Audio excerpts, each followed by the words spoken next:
इस लेक्चर के अंदर हम देखेंगे कि कंप्यूटर ऑर्गेनाइजेशन आर्किटेक्चर क्या चीज़ है और इसको हम क्यों स्टडी करते हैं। सबसे पहले कि आखिर ये दोनों चीज़ें हैं क्या, कंप्यूटर ऑर्गेनाइजेशन एंड आर्किटेक्चर क्या चीज़ है। इसके लिए मैं आपको एक सिंपल सा रियल लाइफ का एग्जांपल बताता हूँ। बिल फर्ज कोई बाहर से घर जाता है तो वो बेल दबाता है। अब उस बेल को जब उसने प्रेस किया तो जाहिर सी बात है उसका एक पीछे बैक पे कोई ऑपरेशनल यूनिट होगा, वो किसी तरीके से ऑर्गेनाइज होगा, किसी तरीके से तरतीब उसकी लगी हुई होगी, कहाँ पे लगा हुआ है और किस तरह उसका कनेक्शन वहां तक पहुंचा हुआ है। ये दोनों चीजें लाजमी होंगी।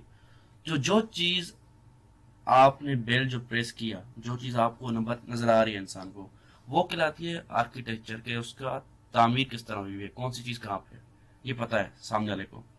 अब उसकी बैक एंड पे जो उसका तरतीब थी, उसका कनेक्शन इंटरकनेक्शन फैला हुआ था और उसका ऑपरेशन यूनिट यहाँ पे लगा हुआ था, इसे कहते हैं ऑर्गेनाइजेशन। एक तो तामीर और उसके पीछे तरतीब, इसे कहते हैं ऑर्गेनाइजेशन इन आर्किटेक्चर। तो कंप्यूटर के अंदर भी ऐसा ही होता है। कंप्यूटर के अंदर देखिए, रियल लाइफ में एक तो इंसान था, ठीक है। अब वो इंसान जब कंप्यूटर से इंटरेक्ट करता है तो उसे हम कहते हैं प्रोग्रामर। तो कंप्यूटर से जो ताल्लुक रखता है, कंप्यूटर में जो इन होगा या आउट होगा कोई भी है, वो कौन कहलाता है? प्रोग्रामर। प्रोग्रामर ही कंप्यूटर से इंटरेक्ट करता है, तो हम प्रोग्रामर की बात करेंगे यहाँ पे। तो अब आर्किटेक्चर के प्रोग्रामर के लिए क्या हो गया कि वो चीज, वो एट्रीब्यूट्स जो प्रोग्रामर को नजर आते हैं, वो आर्किटेक्चर कहलाता है। Refers to those attributes of system visible to programmer. मतलब देखें, समझा नहीं, सही से बताएं। देखो, जब हम प्रोग्राम लिखते हैं, जब हम प्रोग्राम बनाते हैं, उसी के जरिए तो प्रोग्रामर कंप्यूटर से इंटरेक्ट करता है। और प्रोग्रामर को जो चीज नजर आएगी भाई, उसे पता है कि अगर मैं प्रोग्राम बनाता हूँ, प्रोग्राम लिखता हूँ, मैं अगर कोई इंटीजर असाइन करता हूँ, कोई फ्लोट असाइन करता हूँ, कोई भी डेटा टाइप यूज करता हूँ, तो मैं क्यों यूज करता हूँ? क्योंकि प्रोग्रामर को पता है कि ये जो नंबर है, इसको ये वाला डेटा टाइप रिप्रेजेंट करता है। नंबर ऑफ बिट्स इतने यूज होते हैं इस डेटा टाइप के लिए। या जो मैं इंस्ट्रक्शन लिखने वाला हूँ, रीड की लिखने वाला हूँ, राइट की लिखने वाला हूँ, इसका मकसद क्या है, वो प्रोग्रामर को पता होता है। अगर मैं ये इंस्ट्रक्शन लिखूंगा, ये इंस्ट्रक्शन सेट लिखूंगा, तो इसका मकसद ये होगा।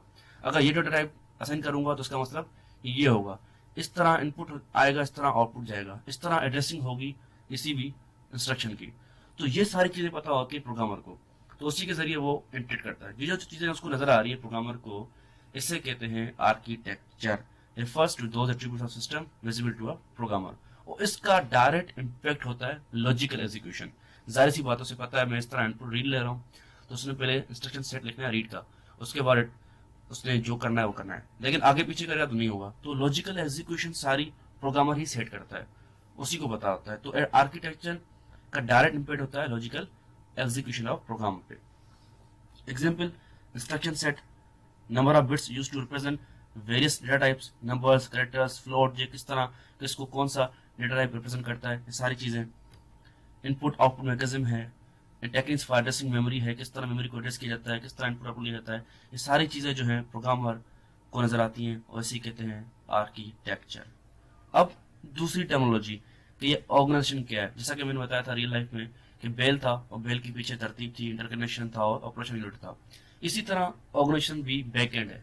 ये हो गया सॉफ्टवेयर व्यू, जो कि सॉफ्टवेयर एक प्रोग्रामर की हद तक था, उसको नजर आता था।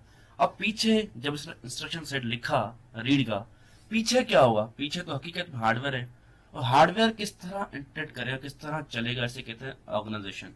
के ऑपरेशन यूनिट्स और उसके interconnections refers to operation units and their interconnections, इसे कहते हैं ऑर्गेनाइजेशन। और ये क्या होता है प्रोग्रामर के लिए? ट्रांसपेरेंट। ये होता है उसके लिए विजिबल, और ये उसके लिए ट्रांसपेरेंट। जैसे बेल था, जब इंसान बेल दबाता है उसको कोई ताल्लुक नहीं है कि पीछे क्या हो रहा है, उसको पता भी नहीं होता, तो वो विजिबल नहीं होता, लेकिन उसको वो विजिबल चीज है, बेल है, सामने नजर आती है। इसी तरह प्रोग्रामर को जब इंस्ट्रक्शन सेट लिख रहा था, जो कोई भी चीज लिख रहा था, उसको पता था ये चीजें ये हैं, लेकिन पीछे किस तरह उसको हार्डवेयर कर रहा है वो उसको ट्रांसपेरेंट है, वो उसको नजर नहीं आती। तो उस हम इस तरह भी कह सकते हैं कि hardware details data transparent to programmers. तो बेसिकली था क्या?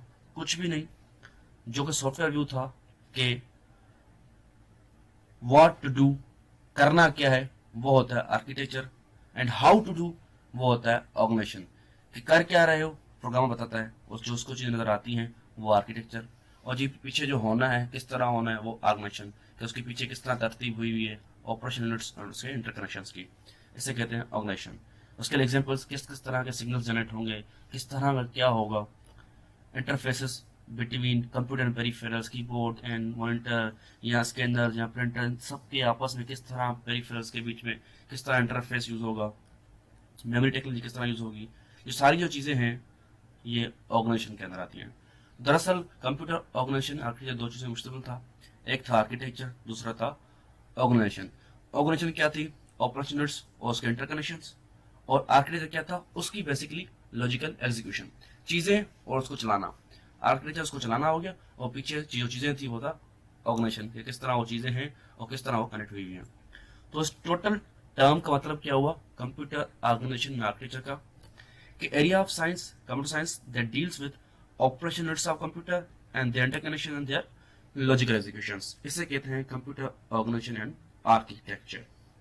ठीक है, समझ आ गया कि आर्किटेक्चर क्या था, ऑर्गेनाइजेशन क्या था, तो ये दोनों टर्म मिलके जो कंबाइंड मीनिंग थी वो क्या थी, वो भी समझ आ गया। अब असल सवाल कि आखिर हम इसको स्टडी क्यों करते हैं, इसको पढ़ने का मकसद क्या है? देखें, अगर आप इसको नहीं पढ़ेंगे तो कभी भी आप फ्यूचर में जाके कंप्यूटर के किसी भी चीज में आप साइंटिस्ट या एक्सपर्ट नहीं कहला सकते, क्योंकि आपको उसकी डिटेल्ड इंफॉर्मेशन है ही नहीं। आजकल जिस तरह जनरेशन में फर्क आता है कि ये सेकंड जनरेशन है, ये थर्ड जनरेशन है, या कोर्स में फर्क आता है, ये कोर 2 था, ये कोर 3 है, कोर 5 है, कोर 7 है, प्रोसेसर में फर्क आ रहा है, किस तरह आ रहा है, जब तक आपको पता ही नहीं है कि आखिर ये चीजों किस चीजों में फर्क आ रहा है, तो किन चीजों से क्या फर्क पड़ रहा है, स्पीड में फर्क किस तरह पड़ रहा है, कनेक्शन में फर्क किस तरह पड़ रहा है, साइज में फर्क किस तरह पड़ रहा है, ये तभी तो आपको समझ आएगा जब आपको कंप्यूटर ऑर्गेनाइजेशन एंड आर्किटेक्चर के बारे में पता होता कि पीछे क्या है और आगे क्या है। जब दोनों चीजें इसकी स्टडी एक ही सब्जेक्ट में आपको मिल जाए तो आप समझें कि ये आपके लिए कितना बड़ा ब्लेसिंग वाला सब्जेक्ट है कंप्यूटर साइंटिस्ट के लिए, कि सबसे जरूरी सब्जेक्ट है, क्योंकि इसके अंदर better and deep understanding of computer systems, functional components, their characteristics, their performance and their interactions या interconnections कह सकते हैं, उसकी हमें एक डीप एंड बेटर अंडरस्टैंडिंग हो सकती है इस सब्जेक्ट के अंदर, और उसको पढ़ना इसलिए जरूरी है। Thank you and yes, don't forget to subscribe.